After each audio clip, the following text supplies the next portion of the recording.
안녕하세요. 북두시민혁명군의 전영돈입니다. 이번 시간에는 총선에 대한 어떤 전략적인 부분을 이야기하고, 다음 강의부터는 그동안의 총론을 벗어나서 각 지역의 후보자들 간의 비교 우위를 서로 같이 소통해 보면서 누가 승리할 수 있을 것인가에 대한 저희들의 어떤 예상을 해보도록 하겠습니다. 그러니까 오늘은 그동안의 공천 과정에 있었던 여러 가지의 어떤 총선에 대한 총론적인 부분에 대한 마지막 시간이라고 할 수 있겠습니다.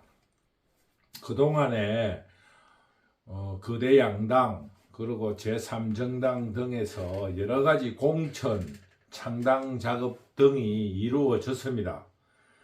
거기에서 각 정당들이 내포하고 있는 혹은 앞으로 자기들이 꾸려갈 만한 총선 전략에 대한 전체적인 윤곽을 드러냈다고 할 수 있습니다. 그래서 자유우파 혹은 자유민주주의자의 입장에서 그들은 어떻게 준비하고 있고 우리는 어떻게 준비하고 있으며 국민으로서 혹은 지지자로서 어떤 부분들을 좀 보충했으면 좋겠다, 이런 부분에 대해서 제 생각을 같이 공유해 보도록 하겠습니다. 일단 총선에서는 프레임 혹은 구도라고 할 수 있죠. 구도 혹은 예를 들어서 불을 화공을 한다 하면은, 삼국지적으로 이야기해서 화공을 한다 하면은 우리는 같이 화공을 할 것이냐, 수공을 할 것이냐, 물로서 공격을 할 것이냐, 이런 전반적인 전술이라기보다는 프레임은 전략이라고 할 수 있습니다. 그래서 우리 지금 자유우파에서는 무엇을 주장하고 있나 하면은 그동안의 운동권들이 이 카르텔을 이루어서 공산자파들하고 손을 잡고 나라를 거들을 내고 있다라는 그런 프레임을 가지고 있습니다. 그래서 그의 그 연결고리인 운동권 퇴출, 공산자파에서는 정권 심판, 이 두 개로 부딪혔습니다. 그런데 지금 이번에 자유우파가 아니라 공산자파들의 공천을 볼 적에는 오로지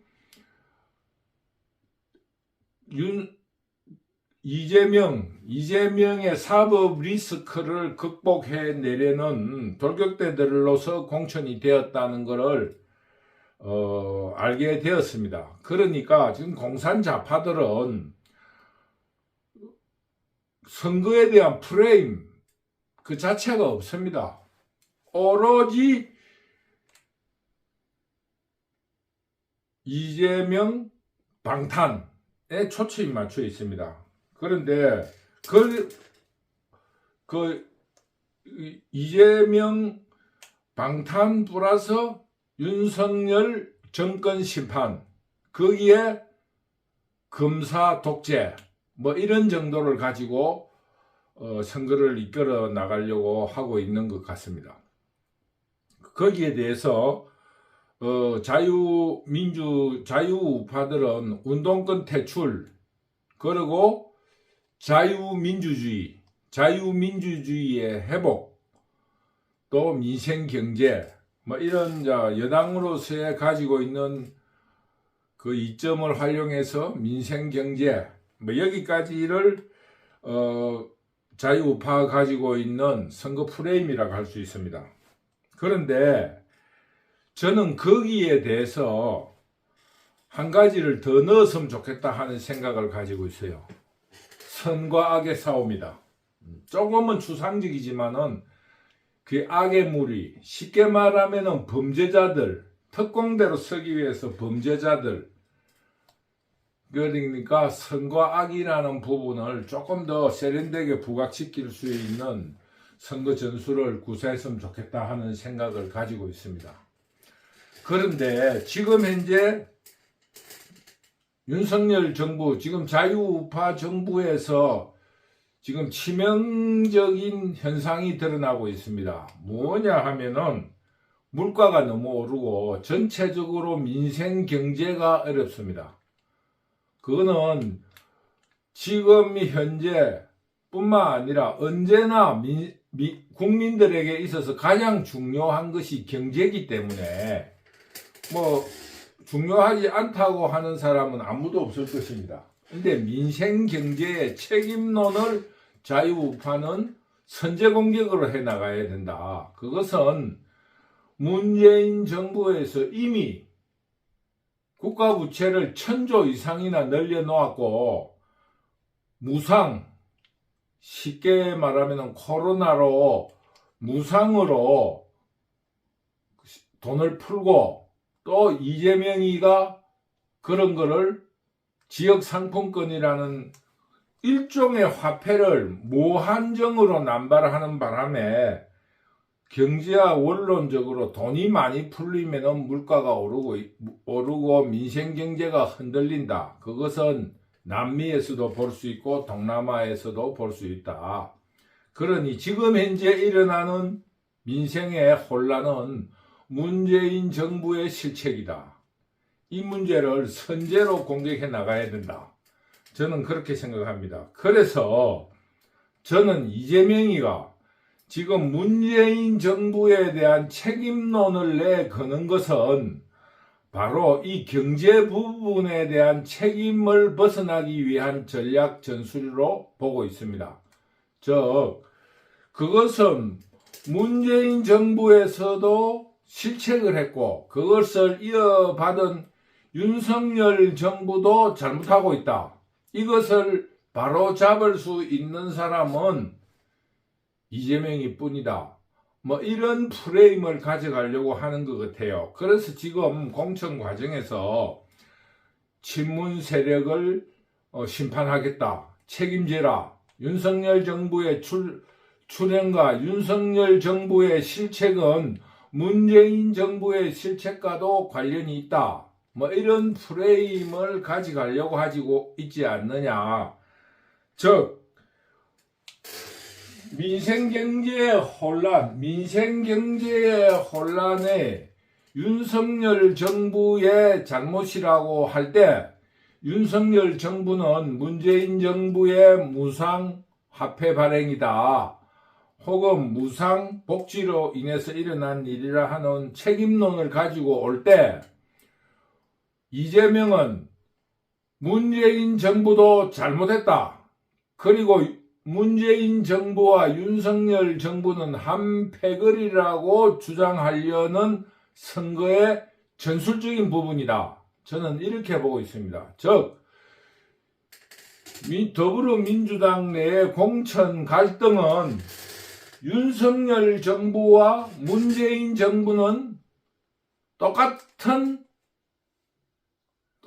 맥락을 가진 정권이다. 이런 전략 전술적인 부분이 있지 않는가 하는 것에 대해서 지적하는 것입니다. 그리고 세 번째로 인물론을 내걸어야 된다. 지금 공천을 보면은 더불어민주당에서의 공천을 보면은 지금 현재 예전으로 말하면은 동네 이장 정도급밖에 안 되는 사람이 쉽게 말하면 학벌이라든가 스펙이 그런 정도밖에 안 되는 사람이 굉장히 공천이 많이 되었습니다. 또 전과자도 많고 그것은 왜 그러냐 하니까 첫 번째 지적했다시피 이번 국회를 이재명이의 구명 혹은 방탄으로 서기 위해서 공천을 그렇게 했다고 봅니다. 그런데 그런 인물론을 이야기하려고 하면은 다수는 학교도 별로 안 다니고 이랬기 때문에 군중이라는 것은 그렇지 않습니까? 그렇다 보니까 만약에 이 문제를 인물론을 이야기할 때 그런 문제를 내걸면은 쉽게 말하면은 또 다른 저쪽에서의 전술은 배운 놈, 판검사, 기득권 이런 또 전술적인 프레임으로 이 공산자파들이 수비하고 공격할 것입니다. 그래서 이 문제를 굉장히 선동적이고 디테일하게 준비해야 된다. 이 부분이 어쩌면은 아킬레스건으로서 서로가 가지고 있는 선전선동의 핵심 부분이다. 상류층이다. 혹은 배운 사람이다. 전과자다라는 문제를 부각시킬 때 그런 문제를 공산자파들은 물고 늘어지기 쉽다. 이 점을 절대 간과해서는 안 됩니다. 그런데 틀림없는 것은 지금 현재 이재명 더불어민주당에서 공천한 사람들이 실제적으로 학벌이라든가 여러 가지의 어떤 스펙이 예전에 비해서 굉장히 모자란 사람이 많다는 것을 여러분한테 지적해 놓습니다. 이것은 실무자들이 여론조사를 통해서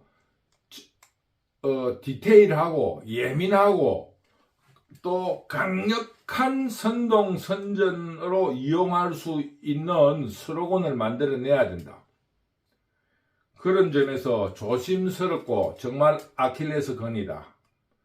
약하지만은 나의 어떤 기동력을 발휘할 수 있는 가장 중요한 부분이 아킬레스건 아닙니까? 그러나 그것이 또 가장 약한 부분인 것처럼 자유우파가 공격할 수 있는 가장 좋은 포인트면서도 또 굉장히 예민한 부분이라는 것을 지적해 놓습니다. 그래서 인물론을 이야기하면서 그런 전술 전략적 중요한 포인트 지점이면서 예민한 것을 지적하면서 더불어민주당의 이번 공천에는 방탄을 위한 쉽게 말하면 특공대, 나쁘게 말하면 깡패 같은 사람들이 정치 깡패 같은 사람들이 공천이 많이 되었다는 것을 부각시킬 수 있도록 준비했으면 좋겠다.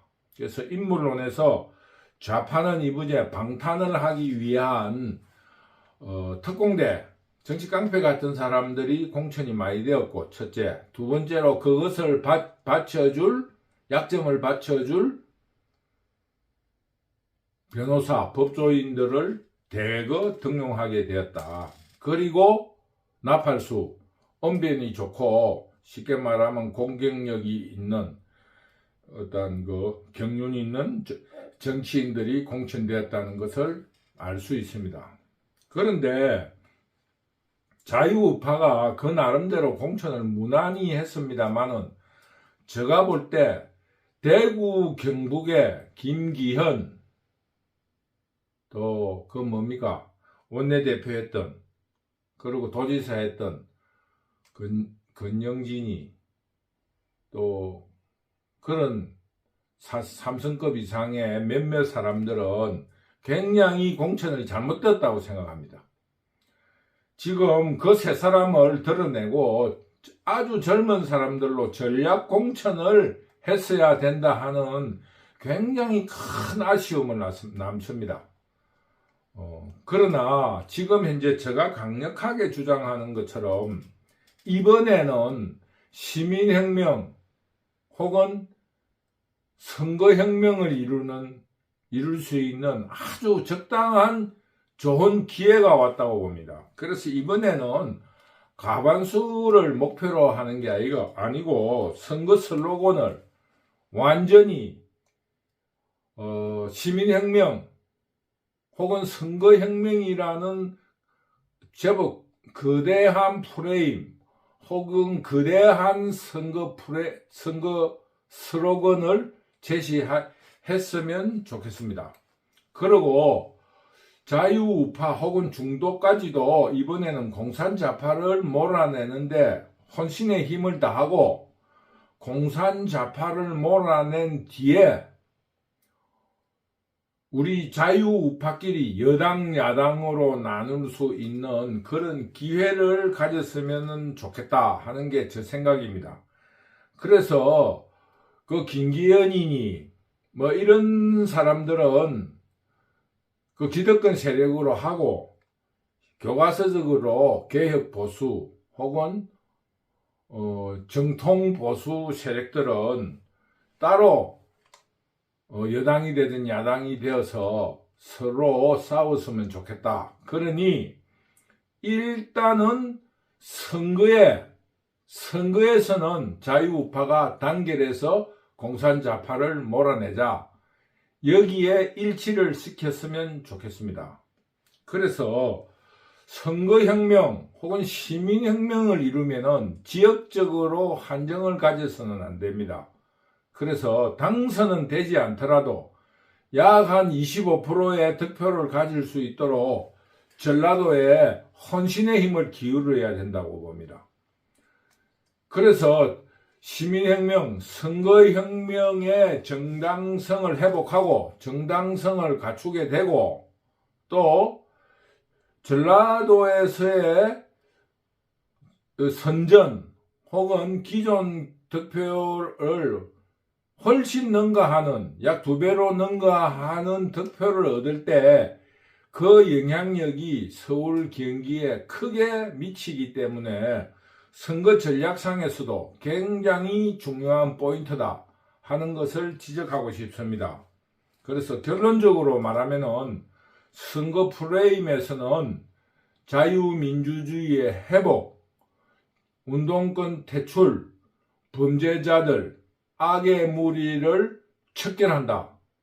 구악 척결을 시작하고 인물론에서는 그 방탄을 위한 정치 깡패 이런 사람들이 많이 공천되었다는 것을 부각시켜 서면 좋겠습니다.